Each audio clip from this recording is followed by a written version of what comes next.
Halo, Assalamualaikum warahmatullahi wabarakatuh. Bertemu lagi ya bersama saya Kolor Service, kerja koloran hasil miliaran, amin ya. Oke, tetap semangat saya kawan-kawan di saat pandemi dan kita PPKM lanjutan ini ya, level 3 dan 4. Semoga kita semua diberi kemudahan dalam rezeki ya. Oke, kali ini saya mendapatkan servisan Redmi Note 8 mati total. Mati totalnya gara-gara kena air ya.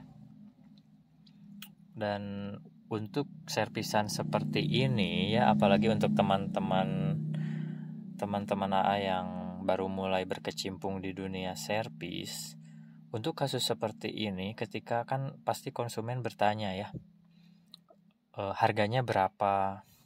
Sambil dibuka pakai blower dulu. Ini di 250 derajat saya menggunakan blower Quick D57DW Plus.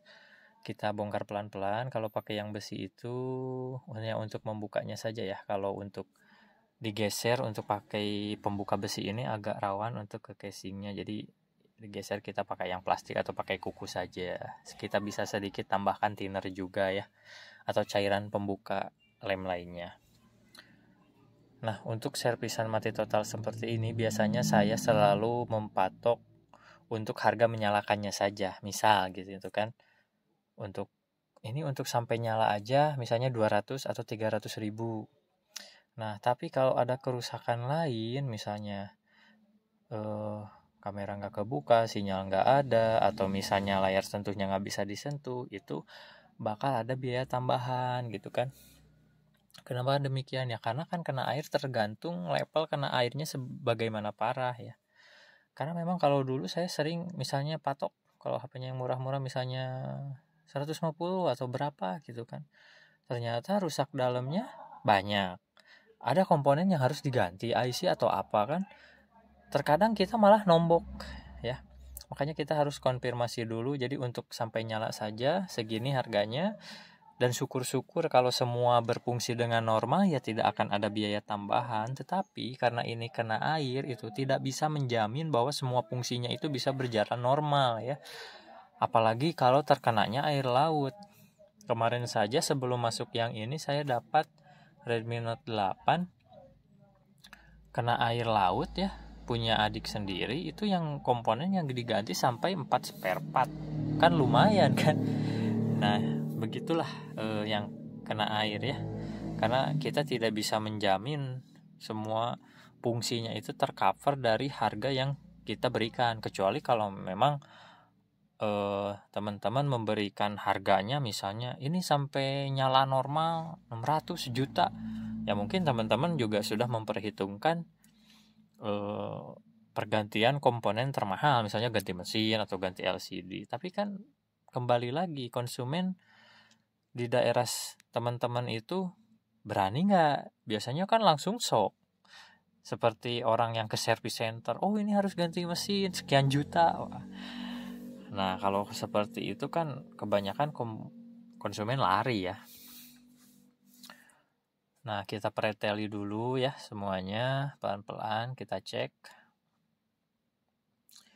Jadi memang yang namanya konfirmasi ke konsumen itu sangat penting lah untuk di dunia servis. Karena kita juga bukan dukun yang bisa memprediksi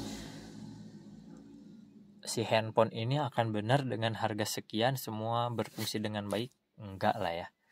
Karena yang namanya servis HP itu kita harus cek, analisa, ukur, eksekusi, baru kita bisa tahu ya. Mulai harga, waktu yang cukup memakan waktu. Oke, setelah kita, nah ini terlihat ya korosinya lumayan. Ini sebenarnya bagian atas malah nggak terlihat korosi ya. Tapi ini bisa mati total. Cuman ini bagian baterai ada korosi ya, kita sikat-sikat saja. Ini kayaknya nggak parah nih masuk airnya.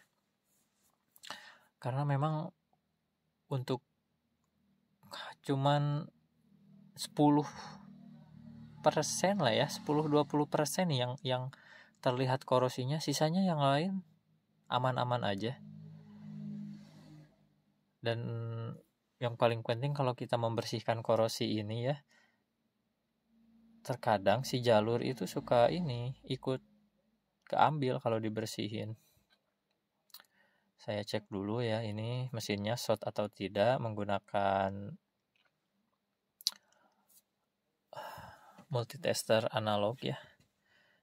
Nah, ternyata tidak short ya. Kita posisikan di kalibrasi 1 pada mesin di konektor baterai, kita bolak-balik positif negatif. Kalau yang angkatnya cuma 1, yang satunya nggak ngangkat sama sekali, itu nggak short. Tapi ternyata ini baterainya malah yang kosong ya.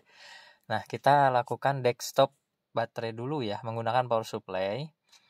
Nah, kita posisikan probe merah di positif, probe hitamnya atau kabel hitamnya ya, probe atau kabel sama saja, itu di negatif, dan bagian ujung baterainya itu kita tutup dengan